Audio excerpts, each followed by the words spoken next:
ਬੰਦਿਆਂ ਘੁੰਮਣ ਸਾਹਿਬ ਨਾਲ ਵੀ ਬੜਾ ਪਿਆਰ ਕੀਤਾ ਹੈ ਔਰ ਮੈਂ ਤੇ ਫਿਰ ਉਂਝ ਹੀ ਮੈਂ ਸਾਨਾ ਹਾਂਜੀ जी अस्सलाम वालेकुम जी। मैं अवैस अहमद घुमन सियालकोटी साहब ਦੇ ਪੇਜ ਤੋਂ ਜਨਾਬ ਦਾ ਮੁਖਾਤਬ ਹਾਂ। ਸ਼ੁਕਰੀਆ ਮਿਹਰਬਾਨੀ ਪਹਿਲਾਂ ਤੇ ਸਾਡੇ ਅੱਜ ਦੇ ਸਪੋਰਟਸ ਮੇਲੇ ਦੇ ਵਿੱਚ ਸਾਡੇ ਕੋਲ ਤਸ਼ਰੀਫ ਲੈ ਕੇ ਆਏ ਮੋਟੀਵੇਸ਼ਨਲ ਸਪੀਕਰ ਮੁਲਕ ਪਾਕਿਸਤਾਨ ਦਾ ਵੱਡਾ ਨਾਂ ਪੰਜਾਬੀ ਦੀ ਦੁਨੀਆ ਦਾ ਬੇਤਾਜ ਬਾਦਸ਼ਾਹ ਜਨਾਬ ਅਵੈਸ ਅਹਿਮਦ ਘੁਮਨ ਸਿਆਲਕੋਟੀ ਸਾਹਿਬ ਆਪਣੀ ਤਬੀਅਤ ਨਾਸਾਜ਼ ਹੋਣ ਦੇ ਬਾਵਜੂਦ ਵੀ ਸਾਨੂੰ ਟਾਈਮ ਦਿੱਤਾ, ਉਹਨਾਂ ਦਾ ਸ਼ੁਕਰੀਆ। ਅਸੀਂ ਅੱਜ ਮੌਜੂਦ ਹਾਂ ਜੀ ਡੇਰਾ ਜਨਾਬ ਚੌਧਰੀ ਮੁਮਤਾਜ਼ ਨੰਬਰਦਾਰ ਸਾਹਿਬ ਤੇ ਸਪੋਰਟਸ ਮੇਲਾ ਮਾਸ਼ਾਅੱਲਾ ਬੜਾ ਕਾਮਯਾਬੀ ਦੇ ਨਾਲ ਭੁਗਤਿਆ ਹੈ।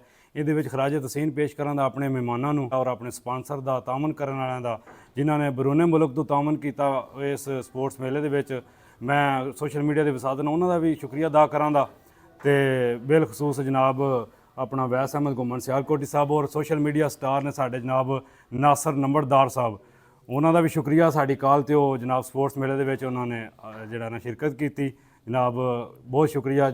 ਔਰ ਜਨਾਬ ਚੌਧਰੀ ਜ਼ਰਦਾਦ ਜਵੇਦ ਸਾਹਿਬ माशाअल्लाह फ़ख्र पाकिस्तान इंटरनेशनल कबड्डी प्लेयर उन्होंने शुक्रिया।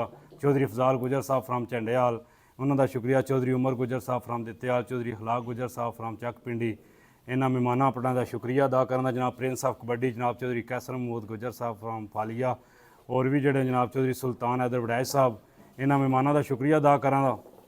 तो मैं हुण दावत दें जनाब जोड़ा ना नासर नंबरदार साहब नूं कि वो अपने ख्यालात का इजहार करन जोड़ा ना मछियाने आके उन्होंने कैसा लगा और ऐं दे इवेंट होने चाहिए ने कि नहीं, ये अपना नासर साहब दसणगे जी। अस्सलाम वालेकुम मिठे प्यारे भाइयों नूं जनाब बड़ा मज़ा आया। मौसम मछियाना साहब दे कोल आए हैं असीं, इन्हां सानूं दावत दित्ती सी। वैस घुमन साहब भी मौजूद ने जनाब और होर भी ढेर सारे साथी साडे बड़े बड़े प्यारे भाई साडे जिहड़े ने साडे वो आए ने।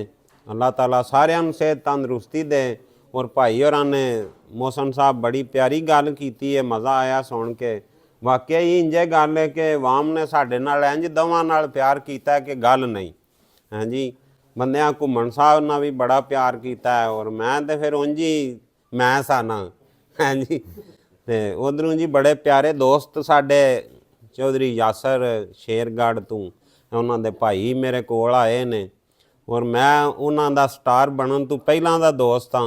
असीं इन्हां दा भी बड़ा शुक्रिया अदा करने कि साडी मते महफिल च आए ने और इन्हां साडी शान वधाई है और अल्लाह पाक सारे भाइयों नूं सेहत तंदरुस्ती दे। ये ज़िला गुजरात इलाका कुंजा दा ते पिंड मछियाना ते जेरे डेरे बैठे हैं चौधरी मियाँ मुमताज़ नंबरदार साहब दा डेरा जी। अज बड़ा प्रोग्राम होया है माशाअल्लाह, फैसटीवल सी खेडां दा, मेरा मतलब बड़ा मैदान सजाया गया ते एहतमाम किया, सानू बुलाया साडे गुजरात दी बल्कि पूरे पंजाब दी जानी पछानी मन्नी परमन्नी शख्सियत। वो तो चलो अपने आप नूं इन्हां लफ्ज़ां नूं सानू नहीं बोलन देंदे कि ना बोलो।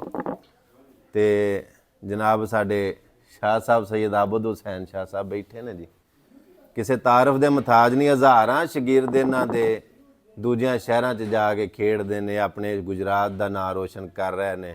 मज़े की गल ये वे कि एडा वड्डा प्रोग्राम करना, वो सारा मैनेज करना और फिर विच कोई झगड़ा लड़ाई नहीं हुई, कोई बंदा मतलब इंतशार नहीं फैला रहा, क्योंकि मैनेजमेंट भाई मोहसन अरांदी सईद आबद हुसैन शाह साहब दी बड़ी अच्छी मैनेजमेंट और इन्हां दे नाल जिन्ने भी साथी ने सारिਆਂ ने मिल के बड़ा सोहना मतलब एहतमाम किया सी। ते मैं चौधरी मोहसन मछियाना साहब तुहानूं मुबारकबाद पेश करना और मैं उम्मीद तवक्को रखना कि नैक्सट भी इंशाअल्लाह इंज दे प्रोग्राम फैसटीवल होंदे रहणगे।